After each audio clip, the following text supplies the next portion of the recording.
Já estava adoecida antes mesmo dessas coisas. Minha relação com a minha mãe meio que acabou. Alguém vinha me perguntar da minha mãe, eu fazia, não sei nem quem é. Eu entrei pro clube de desbravadores, o meu tio era diretor, era uma adolescente problemática. Eu fiz coisas que normalmente pessoas da minha idade não se envolviam com essas coisas. Comecei as práticas de automutilação, me bateu muita saudade do clube e eu decidi voltar. Não tenta se aproximar dele. Depois que eu falei isso pra ela, eu falei, Rafaela, por que você não faz isso? Eu pedi estudo bíblico, falou, Rafa, você não é desse mundo. Aí no dia 9 de dezembro eu me batei. E eu não falei pra ninguém que eu ia me batizar. Foi uma surpresa. Eu não esperava que o Espírito Santo fosse me usar dessa forma. Comecei a me cortar. E na minha cabeça tava, é hoje. Foi um anjo que pegou a lâmina da tua mão e jogou. Desenvolvendo uma amizade. Eu ofereci estudo bíblico a ela, ela aceitou. Como é que a gente pode resolver isso? Como é que eu posso lhe ajudar? Nunca foi tão real pra mim esse negócio da batalha do espiritual com o carnal. Filha, eu tô aqui. Eu sempre estive aqui contigo. Desiste. Ju me fez prometer a ela, eu só desistiria depois de vir pra cá e perceber que eu realmente não ia mais conseguir, não ia dar certo.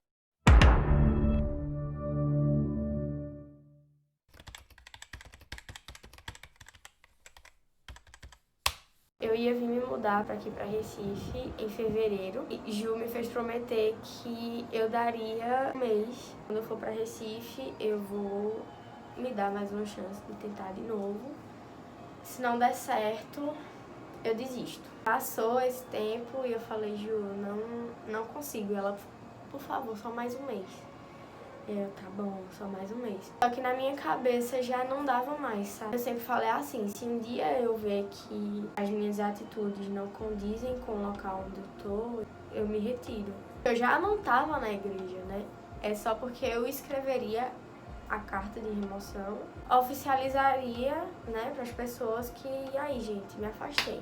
Eu me propus a tentar um novo tratamento, tanto psiquiátrico como terapêutico, para tentar realmente melhorar. Às vezes em que eu ia pro interior e Matheus ia conversar comigo, todas as vezes ele tentava puxar a me lembrar de quem eu era. Teve uma vez que ele foi pra casa com um amigo dele, eles conversando lá, ele falou assim, esse cara aqui se converteu depois de ouvir o teu testemunho. E aí eu parei e fiquei tipo, que testemunho? Aí ele, que tu deu numa vigília. Aí eu não imaginava que a minha história iria fazer diferença na vida de alguém. Deus, o Espírito Santo me usaria de tal forma, usaria a minha história de tal forma, sabe? No finzinho de agosto, eu tava conversando com meu primo, com Augusto, e ele falou uma coisa que foi muito forte pra mim. O que ele me falou mexeu muito comigo, ao ponto de eu parar e fazer, meu Deus, o que é que eu tô fazendo na minha vida? E foi nesse momento em que eu comecei a ver as minhas prioridades no momento. As coisas em que eu tinha colocado como prioridade na minha vida, as pessoas que eu tinha colocado como prioridade. E ele me fez ver que eu tinha deixado as pessoas que realmente importavam pra mim de lado. Comecei a mudar algumas coisas. Conheço muita gente, mas as pessoas mais próximas a mim eu sempre tive um cuidado enorme com elas. Apesar de o meu amor ser um pouco agressivo, como diz minha prima. Mas eu sempre tive um cuidado enorme com essas pessoas que eu amo. E quando ele me falou que eu tava deixando essas pessoas de lado, eu fiquei muito mal.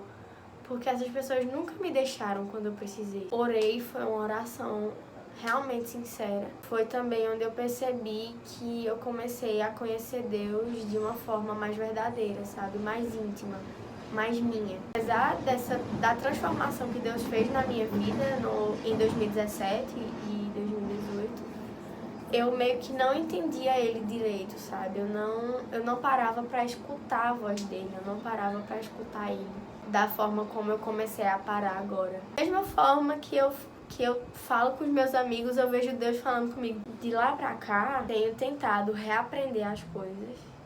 Voltei a estudar a lição, voltei a orar. Eu e Juliana, a gente tinha formado uma dupla de oração. Tinha uma lista com nomes de pessoas, pedidos de algumas pessoas, e a gente dedicava um dia da semana para orar por esses pedidos. Esses últimos meses a gente voltou com essa dupla de oração. Deus, em cada detalhe da minha história, poderia ter evitado tudo o que aconteceu, tanto no ano passado, como esse Espírito Santo falava muito comigo e eu ignorava a voz dele. O processo de voltar pro primeiro amor não foi muito fácil, porque eu não tinha força. Nesse processo de me afastar das pessoas, de algumas pessoas e de algumas coisas, ressignificar, né, de colocar como prioridade aquilo que eu realmente amava e aquilo que realmente era o que Deus me pedia para fazer. E que eu comecei a me reaproximar de Deus, alguns tratos com Ele. Eu comecei a orar de forma mais sincera com Deus, de falar. E eu tenho pedido muito ultimamente para Ele, para que eu entenda qual a vontade dele para minha vida e que eu tenha forças para executar isso. Apesar das coisas ruins, de ter sido muito doloroso, eu aprendi com o tempo a tirar lições boas da fase ruim. Graças a Deus, a minha relação com a minha mãe, hoje em dia é uma relação de amizade, a gente tá muito mais próxima. E a minha relação comigo mesma tem estado melhor. Sabe aquele negócio que você percebe que as coisas aconteceram no momento em que tinha que acontecer e porque precisava acontecer naquele momento? É isso. Durante essa minha fase ruim, principalmente quando eu estava comportando, eu costumava, na casa das pessoas, ler sempre um verso da Bíblia. O meu verso favorito está lá em João 3, não é o 16, mas está abaixo dele, é João 3,17, que diz assim: porquanto Deus enviou o seu Filho ao mundo, não para que julgasse o mundo, mas para que o mundo fosse salvo por ele. Jesus, ele me amou tanto ao ponto de morrer naquela cruz e eu não retribuí, sabe? E eu devolver isso de uma forma tão suja, né? Eu já via antes, mas agora eu vejo muito mais claro que tá muito próxima a vida de Cristo. Que eu perdi muito tempo parada. Vejo pessoas que estão passando pelas mesmas coisas que eu estava passando. Falei muito sobre os meus amigos e fiz questão de citar o nome deles, porque foram pessoas que Deus colocou na minha vida para me ajudar. A gente tem que ter muito cuidado com as nossas amizades, com as pessoas com quem nós nos envolvemos. Porque se não é alguém que te aproxima de Deus, então você precisa rever esse tipo de amizade. Não que você não possa falar com aquela pessoa. É porque o evangelho ele funciona assim, né? De você trazer pessoas do mundo para Cristo. Só que quando acontece o contrário, quando a pessoa do mundo te tira de Cristo, aí não vale a pena. E aí você precisa ter pessoas que te levem para mais perto de Deus. Eu ia falar para vocês a mesma coisa que Júlia me falou há 3 anos atrás.